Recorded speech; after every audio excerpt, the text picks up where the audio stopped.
Parliament సీట్లలో Congress party మాదిగలకు తీవ్ర అన్యాయం చేసిందని నిరసిస్తూ మందకృష్ణ మాదిగ ఆదేశాల మేరకు ఎంఆర్పీఎస్ మరియు ఎంఎస్పీ ఆధ్వర్యంలో మహబూబాబాద్ పట్టణంలో కోర్టు ముందు అంబేద్కర్ చౌరస్తాలో ఎంఎస్పీ జిల్లా అధ్యక్షుడు పోలేపాక ఎల్లయ్య మాదిగ నాయకత్వంలో రేవంత్ రెడ్డి దిష్టిబొమ్మతో నిరసన కార్యక్రమాన్ని చేపట్టారు. ఈ కార్యక్రమంలో ముఖ్య అతిథిగా ఎంఆర్పీఎస్ రాష్ట్ర కార్యదర్శి దుప్పెల్లి అనిల్ కుమార్ మాదిగ హాజరై మాట్లాడుతూ 75% ఉన్నటువంటి మాదిగలకు కాంగ్రెస్ పార్టీ ఎంపీ సీట్ల కేటాయింపులో తీవ్రమైన అన్యాయం ద్రోహం చేసిందని చెప్పేసి ఈ విధంగా తెలియజేస్తా ఉన్నాం. గౌరవ శ్రీ మందకృష్ణ మాదిగ గారి ఆదేశాల మేరకు ఈరోజు కాంగ్రెస్ పార్టీ తెలంగాణ ప్రదేశ్ అధ్యక్షుడు అలాగే జాతీయ అధ్యక్షుడు రేవంత్ రెడ్డి మరియు మల్లికార్జున గారి ఖర్గేల వారి దిష్టి బొమ్మను దానం చేయడం జరిగింది. 75% ఉన్న ఎస్సీలలో 75% ఉన్న మాదిగలు సింగిల్ కాస్ట్ హైయెస్ట్ కమిటీ ఉన్న మాదిగలకు 3 ఎస్సీ కాన్స్టిట్యున్సీలు ఉంటే ఒక్క స్థానంలో కూడా మాదిగలకు స్థానం కల్పించకపోవడం అంటే మాదిగలను రాజకీయంగా బొందబెట్టడానికి కాంగ్రెస్ నిర్ణయించుకుందని చెప్పేసి ఈ సందర్భంగా తెలియజేస్తా ఉన్నాం. రాష్ట్రంలో వరంగల్ జిల్లాలో బీఆర్ఎస్లో ఉన్నటువంటి కడియం శ్రేయని తీసుకొచ్చి వరంగల్ జిల్లా ఎంపీ టికెట్ ఇస్తారు.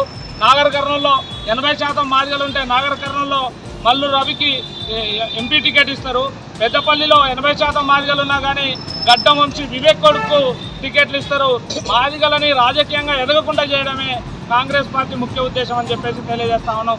కాంగ్రెస్ కోసం ఏళ్ల తరబడి పనిచేస్తా వాళ్ళు ఉన్నారు.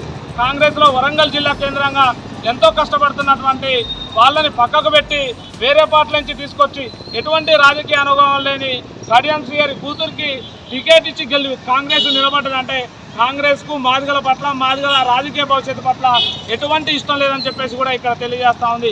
కాంగ్రెస్ పార్టీ దళితుల్లో ఒకే కులానికి స్వాతంత్రం వచ్చిన కాంతి ఇప్పటిదాకా కూడా కాంగ్రెస్ కేవలం మాలలకు మాత్రమే కొమ్ము కాస్తూ ఉంది. మాదిగలను రాజకీయంగా నట్టెట్టని ముంచుతూ ఉంది. కాబట్టి తెలంగాణ రాష్ట్రంలో ఉన్నటువంటి మాదిగ జాతి ఈరోజు మేల్కొనాల్సిన అవసరం ఉంది. కాంగ్రెస్ పార్టీలో పనిచేస్తున్న మాదిగలు కూడా మేల్కోవాల్సిన అవసరం ఉంది. అందరము కాంగ్రెస్ పార్టీకి బుద్ధి చెప్పాల్సిన అవసరం ఉంది. ఏదైతే మాదిగ జనాభాను గుర్తించలేదో, మాదిగలకు ఎంపీ సీట్లలో అవకాశం కల్పించలేదో అటువంటి కాంగ్రెస్ పార్టీకి ఓటు వేయొద్దని చెప్పేసి మాదిగ జాతిని కోరుతా ఉన్నాము. మాదిగ జాతి మొత్తం కూడా కాంగ్రెస్ పార్టీని ఓడగొట్టాలి. కాంగ్రెస్ పార్టీని ఓడగొడితేనే మాదిగలకు న్యాయం జరుగుతుందని చెప్పేసి తెలియజేస్తా ఉన్నాము. గత 10 సంవత్సరాల్లో బీఆర్ఎస్ పార్టీ కేసీఆర్ కూడా మాదిగలకు ద్రోహం చేసిండు, ఓడిపోయిండు. ఇవాళ రేవంత్ రెడ్డి కాంగ్రెస్ పార్టీ కూడా మాదిగలకు ద్రోహం చేస్తూ ఉంది.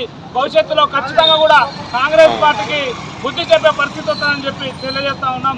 రాబోయే ఎంపీ ఎలక్షన్లో రాష్ట్రంలో ఉన్నటువంటి 12% మాదిగలు కాంగ్రెస్ కు వ్యతిరేకంగా ఓటు వేసి కాంగ్రెస్ ను ఓడియాలని చెప్పేసి డిమాండ్ చేస్తా ఉన్నాం. ఈ నిరసన కార్యక్రమంలో ఎంఎంఎస్ జిల్లా అధ్యక్షురాలు కత్తుల రేణుక మాదిగ, ఎంఎస్పీ జిల్లా ఉపాధ్యక్షుడు ఎండి పాషా, ఎంఎస్పీ జిల్లా కార్యదర్శులు కందిపాటి భిక్షపతి మాదిగ, రమేష్ మాదిగ, ఎంఎస్పీ నాయకుడు వెంకన్న మాదిగ, ఎంఎస్పీ జిల్లా నాయకురాలు రజిత, మంద సావిత్రి, పులి సోమయ్య మాదిగ తదితరులు పాల్గొన్నారు.